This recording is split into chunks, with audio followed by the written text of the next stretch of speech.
everybody, this is Jimi Bell. I play guitar for House of Lords, Autograph, and the new exciting project Demons Down. And you are listening to Godless Heathens. Lightning. Fire. Power of God or something. He died for our sins. That shall be his undoing. Hey, what is going on here?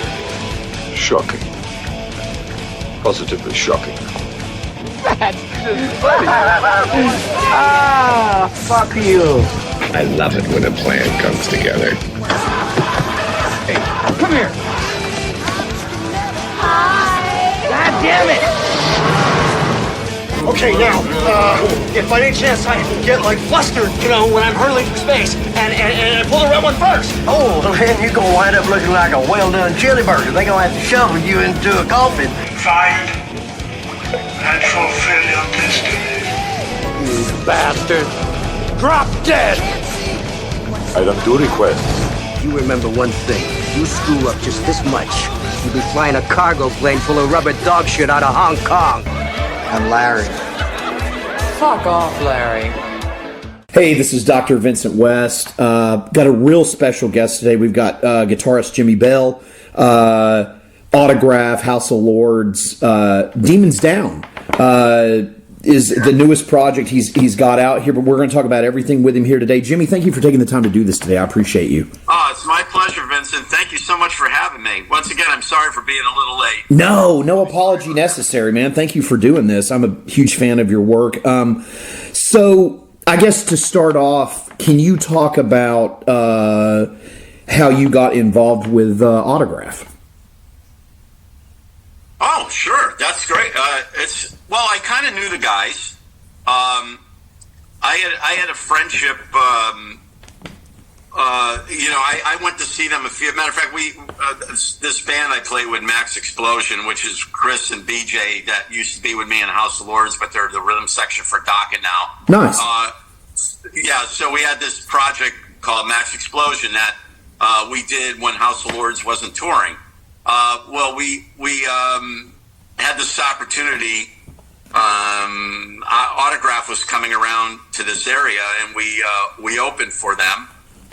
And I had met Steve many years ago in the '80s. So I reconnected with him and met Randy, Simon, and Mark on that day. After that, whenever they played in the area, I went down and hung out, and then we would would go have dinner together and stuff. So we became, more than acquaintances. We became friends, So, I would always post these videos of me, just sitting in my basement or something, shredding or playing some country type stuff. Sure. And I would see Randy would always hit the like button because Randy liked, especially when I did the country vibe type stuff, because he, or when I played my Gretsch guitar, because he had a Gretsch guitar like nice. that.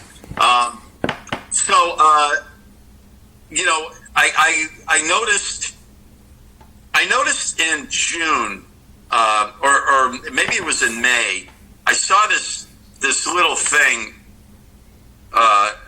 There was a blurb that Steve had quit, but then it got quickly fixed. I think there was a disagreement of something. But then July came. It was like the third week of July, and Steve did this big official announcement that he was quitting Autograph, and he wanted to move on to do some other things and wish the guys luck and whatever. So I saw that, and I called Randy, and I just said, "Hey, Randy, I'm sure you're getting 1,000 phone calls right now. But, and because House of Lords didn't do much work in the U.S. They only toured in Europe. Right. So I said, I'd like to, throw my hand in for the, offer my help with this if you're interested. He says, well, we have a very short list, he says, of people, but I'm definitely adding your name. Well, he gave me 3 songs. I learned them instantly. Then I asked for more. I learned all those, and then before you knew it, I had the whole set learned. And then he found out that I sing backups because I had sing backups with House of Lords and Max Explosion. So that helped tremendously because everything that they were doing was pretty much 3-part harmony. And I think they were worried they were going to have to go down to just 2 parts. But, so Randy was really thrilled that I sang. And I know that even Simon had to work with Steve because Steve didn't sing that much at all. But so Simon, kind of gave him notes that he had to do. But I'm good with lower harmonies and all that other stuff. And so I started contacting Simon and working out all the harmonies in advance. And I think what really impressed them is that I was, showing a lot of effort in what I was doing, and I think that really helped them make their decision. And so I got a phone call from Randy, and he says, "Look, we have 3 shows coming up. You're just going to play the next 3 shows. Let's see how it goes." Right. And I said, "Great." I said, "Perfect." So, it's the end of August. They flew me to California, and we had 3 days of rehearsal. They flew me in it was a Tuesday. I flew in on a Tuesday and went right to the rehearsal studio. And so we had Tuesday, Wednesday, and Thursday. Flew to Virginia on Friday, a day ahead of time, and then we played our first gig on Saturday with Kicks in Woodstock, Virginia. Awesome. I played 1 song with them, and that was it. They made a decision right there. After I played that 1 tune, they knew I was the guitar player they wanted to have because the band just gelled. It had come together as if it was the first time that I had ever done anything that felt like I was playing with the guys already for years. It was kind of weird. Sure. I never had that before. So it just it gelled that much. The harmonies were perfect. Everything was just really, really good. So that's how that whole thing came about. I played on that Tuesday, and then they made the big announcement on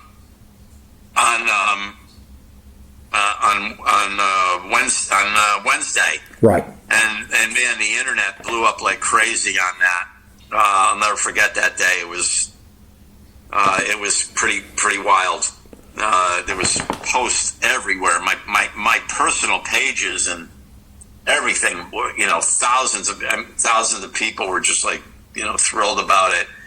I was very, very happy. It's a cool thing. I enjoy the guys, but when I joined them, I always look at things as I'm not a partner in the band. I'm just, I was, they hired me to play guitar, sure. Which is cool, and I'm fine with that because, it leaves me able to do all these other projects that I like to do.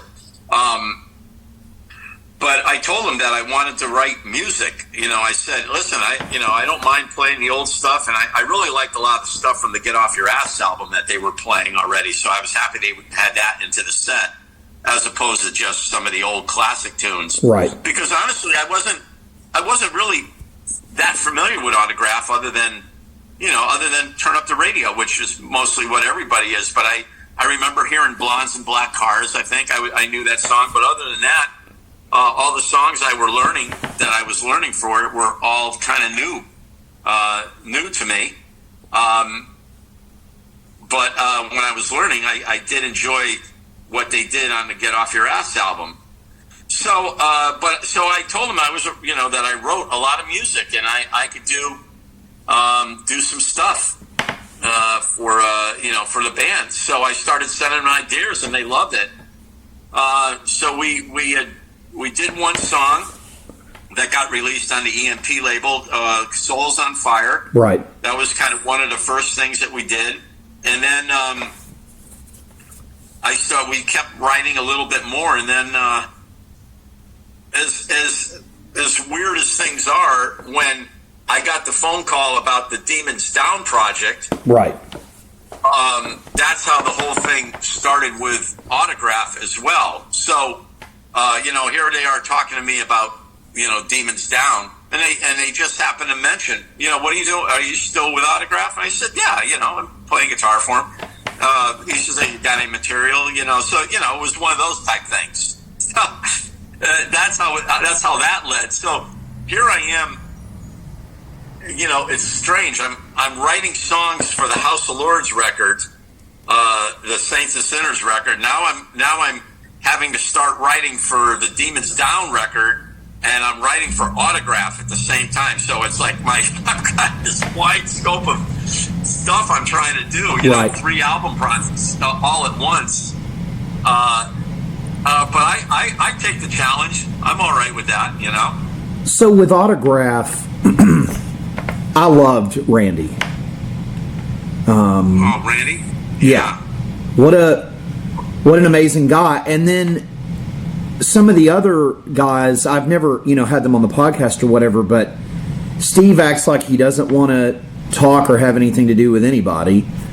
And then Lynch or whatever. And then it's interesting. And then I see all this stuff where they're like, and again, I hope it's cool talking about this. If it's not, I can edit it out.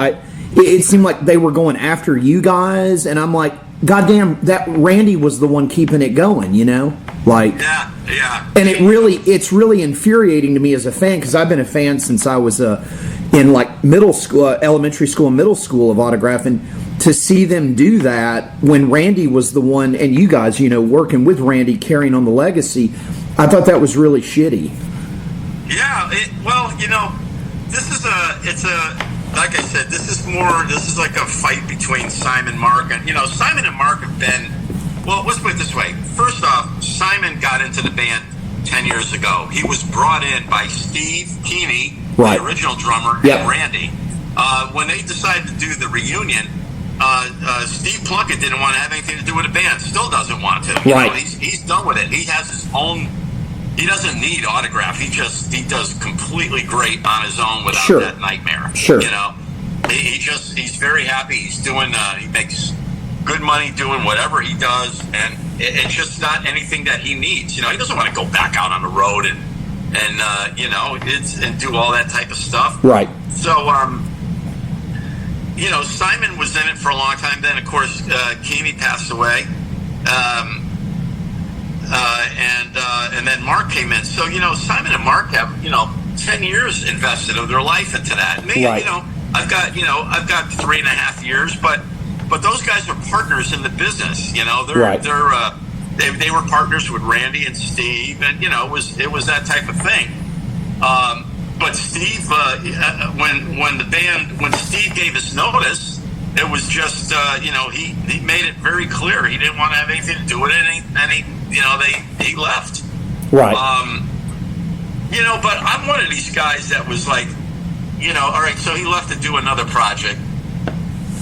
I know this is kind of weird to say, but, knowing my position in the band, because this is the way it is with a lot of things I do, I was like, when I found out that Steve's other project didn't work out, the one that he actually left the band for, because originally, he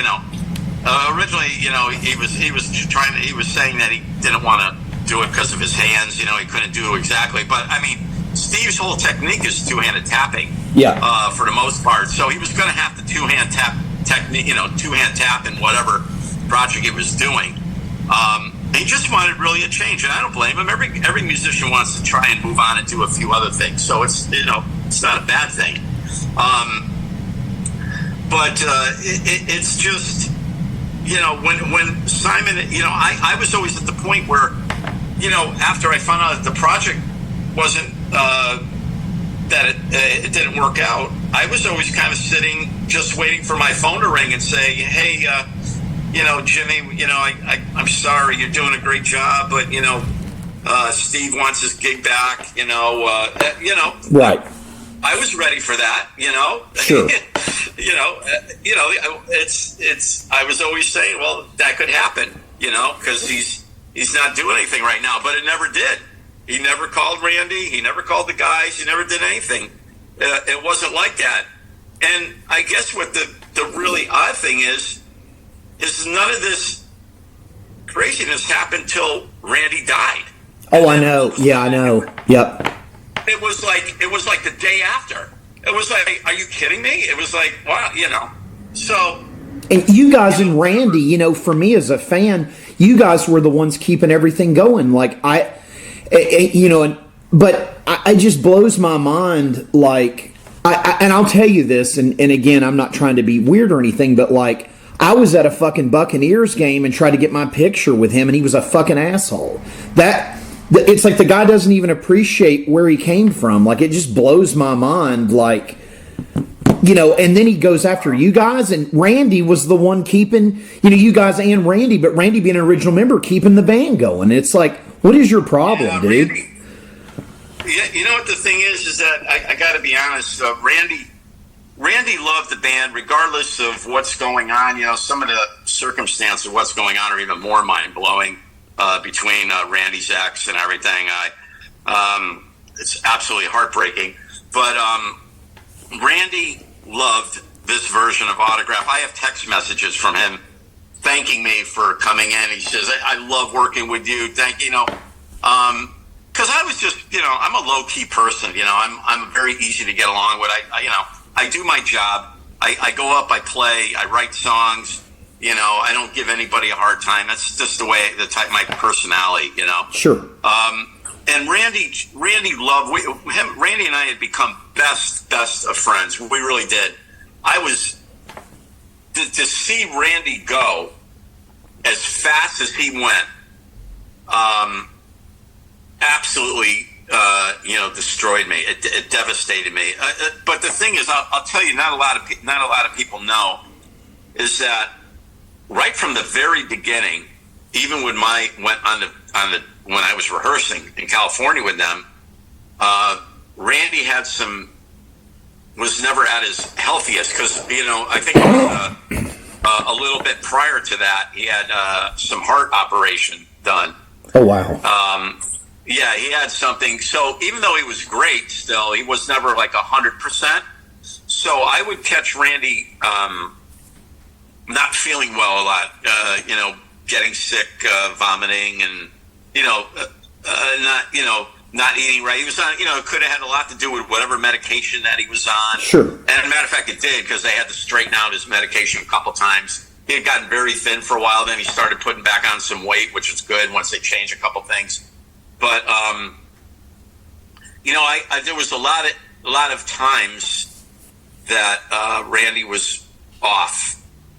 And I remember one time was we played this, specifically this one time, we played this Christmas show with Slaughter and Kicks. Oh, cool. And, in Wisconsin, I think it was.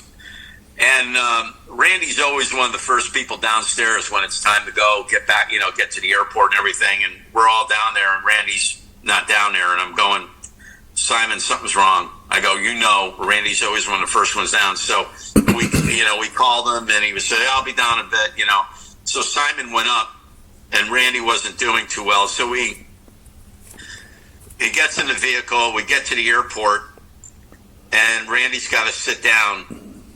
And it was a small airport, luckily, not anything like a major, sure. Major hub. So Simon says, "Do you want me to call 911?" And Randy said yes. Oh God! So to me, that was something. So they came to the airport, and Simon gave up his flight, gave up everything just to stay with Randy during that time until his wife could get out there and whatever. But there was a lot of incidences like that, and it was sad. But it never seemed to affect him on stage. I don't know what it was about that guy. He might have not felt good, but as when he got off stage. But when that guy was on stage, it was always given 100%. And we had so much fun, him and I. We just we would laugh and tell jokes and everything else. It was just great. I miss him terribly. I really, really do. Now I can't even say how much I miss him. this April will be a year. I can't even believe it's going to be a year that he's gone. It just blows my mind. Well, to me, it was, like I said, you guys and him were what kept everything going. And then, you walk up and try to talk to an original member of Autograph, you think they're going to be into it. And the guy, flips out on me. And it's like, did you even care about what they were doing? They were trying to carry on your legacy, and I'm sorry I talked so much about this, but it was something I really wanted to talk with you about. It means the world to me that you were able to talk with me about it. As a fan, it was horrific to me. And then I see all this legal. It's like, what do you mean you're going after? What the fuck are you? You weren't even playing with them. And then it's like, I thought, and I know, as a fan, it's, none of any fans' business, but it was very upsetting to me to see how Lynch was acting about all of it. It's like, what is your fucking problem, dude? I don't get it. Well, it's really sad because honestly, Steve and I were friends. Like I said, this is more of a thing between Simon, Mark, and Steve. Right. I'm not really involved in what's going on with it legally. I mean, I play guitar for the band, but it's something that these guys have a lot of time invested in. And it's really sad. And Randy really loved this band. He was so into this new record that we did. And I'm just so grateful that he played on the whole record, and he's the one that turned it in. And, literally 2 weeks after that record was turned into the company, Randy died. Right. It was just oh, my God. I mean, insane. It was insane. Right. I don't like to see the guys going through what they're doing. You can't help it. My name gets dragged into some of the people, the keyboard warriors dragging my name, and it's like, what are you dragging my name into it? Right, you didn't do anything. Steve quit the band. I'm just playing guitar for the band. Go, if you want to talk about somebody, talk about other things. It's just it's ridiculous. It is. It's just. Well, it was crazy because Randy never treated me like that when I met him. He wanted to talk to me. He wanted to know what songs I liked. He wanted to know the first time I saw the band and stuff. And then, with Steve, it was completely different. He didn't want anything to do with it. It was just like, dude, what is wrong with you? I never understood that. I thought it was so weird. It was like, and then to see, I just thought it was really shitty for him to go after them after they've played and kept the band going. It just seems really disrespectful to Randy too. Well, it is because Randy, it's hard to talk about, but Randy, like I said, Randy really, he said it several times. He was so proud of the record, right? Too. He was very proud. He played incredible on the record. So, just to see all this nightmare stuff going on, and it's just really, it's sad. I don't like to see people argue and fight over stuff. I sometimes wonder about it. Even though Autograph, was a great band and stuff. I often think in my head, wow, they're going through all this, disgusting talk and all this other stuff. It's not like the band was Foreigner with 1,000 hit songs. Right. Journey. If you're Foreigner or Journey, then you have something that's really, you really gotta go after, because you're talking about something. You're talking, millions of dollars. Sure. Sure. Autograph came along very, very early in the '80s, and they were known for the one song. I know this because, you being a fan of Autograph would know other songs, but when we play these big festivals and we're up there and Simon's trying to get a little crowd, participation, and we mention, something of the old, you can count the amount of people on your one hand, or that actually will respond because they might know the other song of what we're talking about. But a lot of times we could be up there playing anything. Right. And they just don't know, right. But I love don't get me wrong. I love playing some of the old songs. I really do. I think I really enjoy playing Blondes in Black Cars. I think that's a great song. Do you all ever play That's the Stuff? Do you all ever play that? What's that? Do you all ever play the song That's the Stuff? No, that's not in the set. I do like that song though. I do pretty much of the old stuff is Send Her to Me, My Girlfriend's Boyfriend, All I'm Gonna Take, and Deep End a lot, and Bad Boys in there.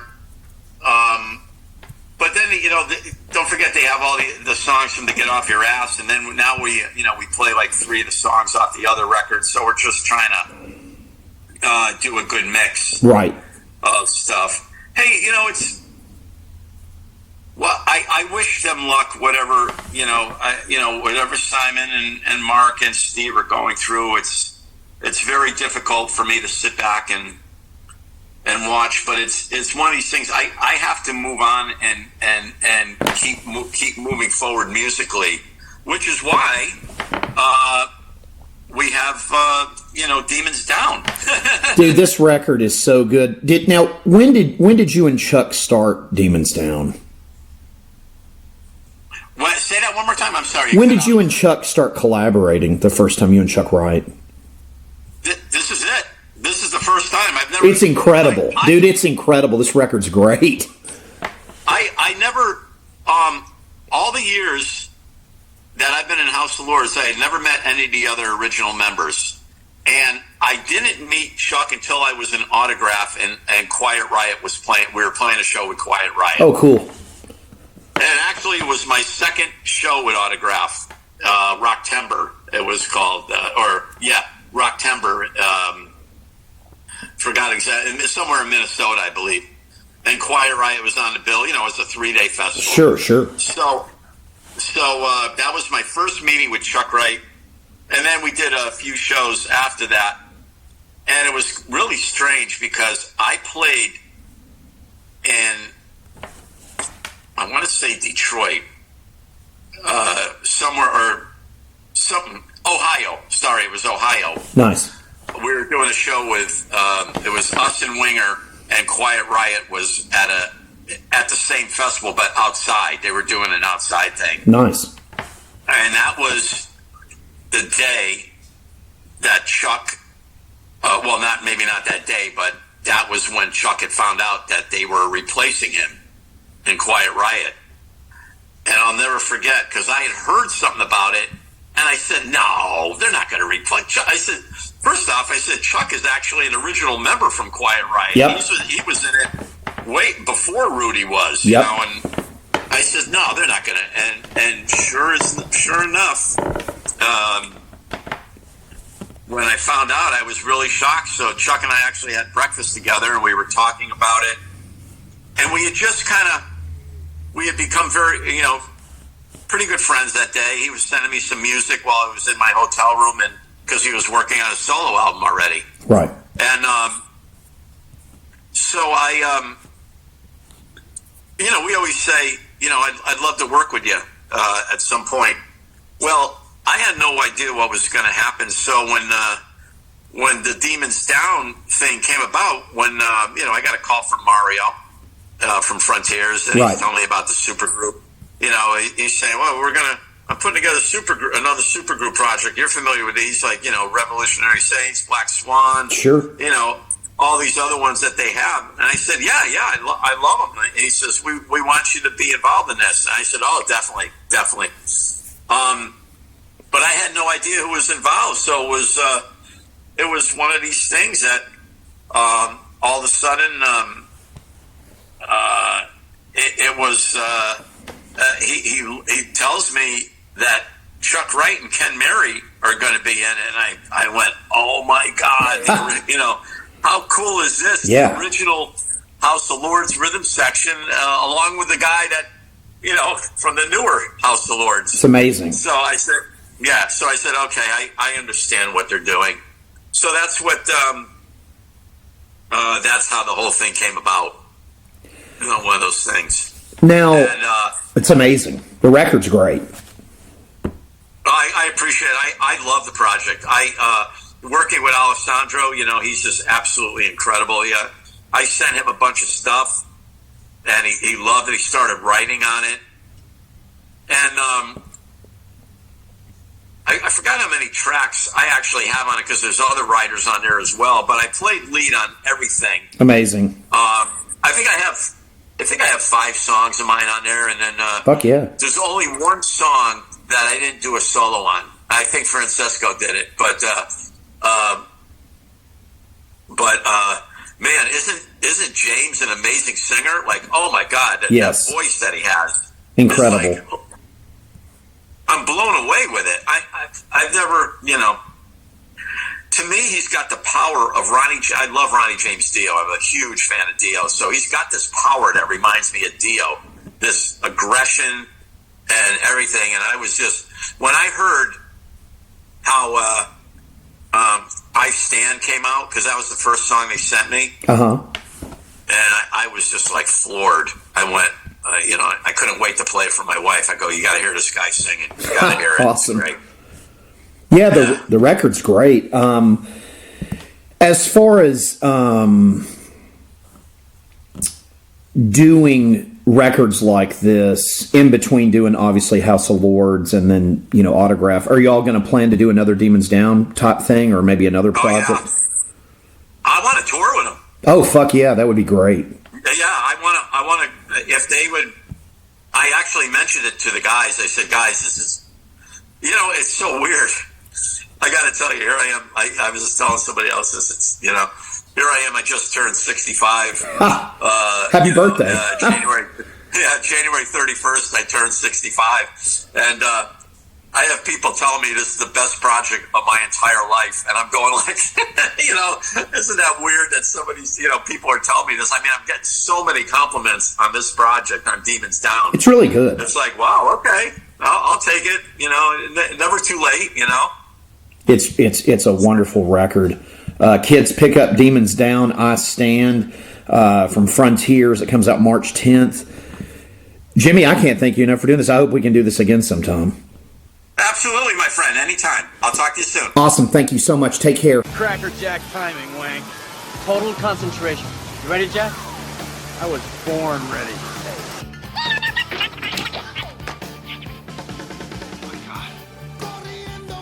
Found me. I don't know how, but they found me. Run for it, Marty!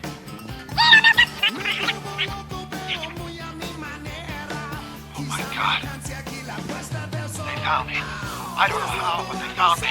Run for it, Marty! Doc, take us out.